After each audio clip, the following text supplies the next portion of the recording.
Helicopters are terrific machines. They'll allow you to go many places you normally wouldn't be able to go. Beat a lot of schedules. That's why I enjoy flying them. But like any machine, there's a right way and a wrong way to use it. You've all heard the phrase contributing factors. Most often this means a number of events can occur which would put a flight in harm's way. Sometimes these events, weather for instance, can be unpredictable or unavoidable. But more often than not, at least some of these events are the results of bad decisions made by the wrong person and maybe for the wrong reasons. Let me tell you a story.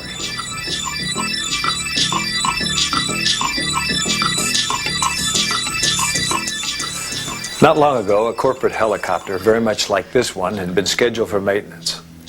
There were no major problems, just routine items and an intermittent fuel gauge. But the company's new president wanted to use it for a survey of potential new plant sites.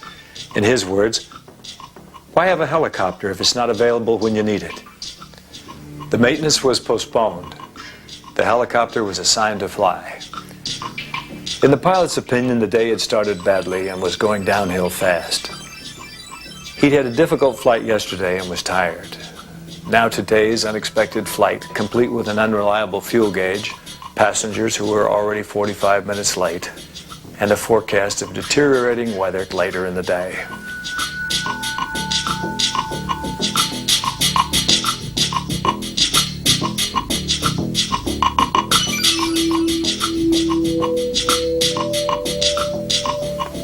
When the executives finally arrived, the CEO wanted to go right now.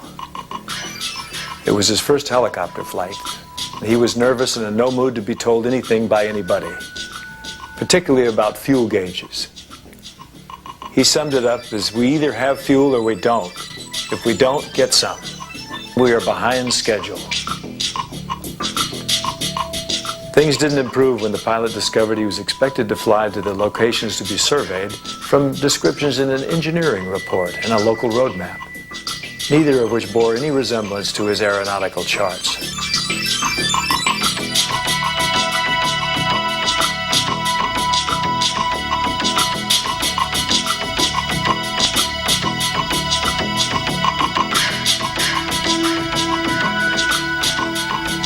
After 3 frustrating hours of trying to find the new plant locations, the mood in the cabin had turned from anxious to angry.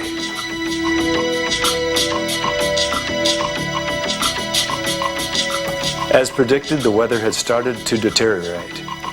Fog and rain were moving into the area, and things reached a peak when the pilot was unable to communicate with the company dispatcher. That was that. The CEO was quite clear. The locations are no damn good, helicopters are no damn good, and you people have cost me a whole day. Forget about going back to headquarters. Take me to our Glendale assembly plant now. Since Glendale was located in the general direction of the worsening weather, the pilot would have normally suggested diverting to an alternate landing site.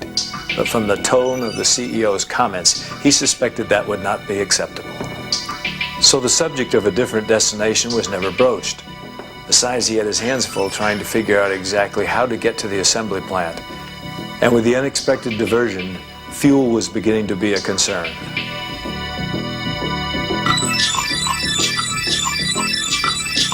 "22 minutes later, the flight had still not reached the Glendale plant, and the pilot estimated they had 15 minutes of fuel remaining.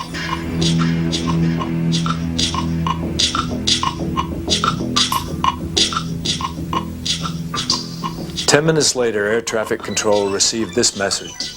Mayday, mayday, mayday, November 202 Sierra X-ray, inadvertent IFR. It was the last transmission.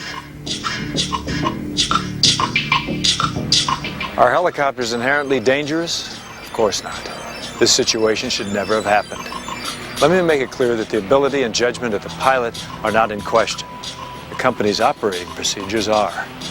They placed the pilot in a position that was both perhaps beyond his own ability and the ability of his equipment. Let's look at the facts.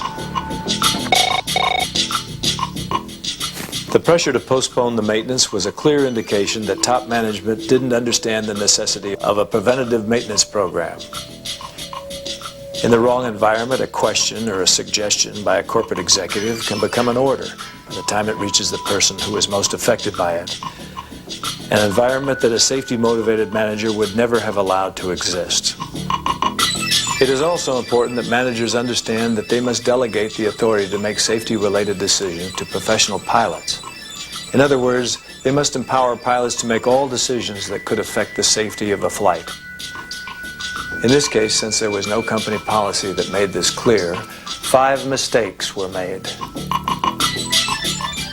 First, the pilot was briefed on their original destination from material not intended to be used for navigation. If he'd been notified in advance, a proper flight plan could have been prepared. A mistake that became even more significant when the CEO ordered the unexpected en route diversion to the Glendale assembly plant. Second, the go determination may or may not have been a mistake. However, when it became a management decision, the pilot was pushed to take off with a fuel gauge he wasn't certain he could depend on.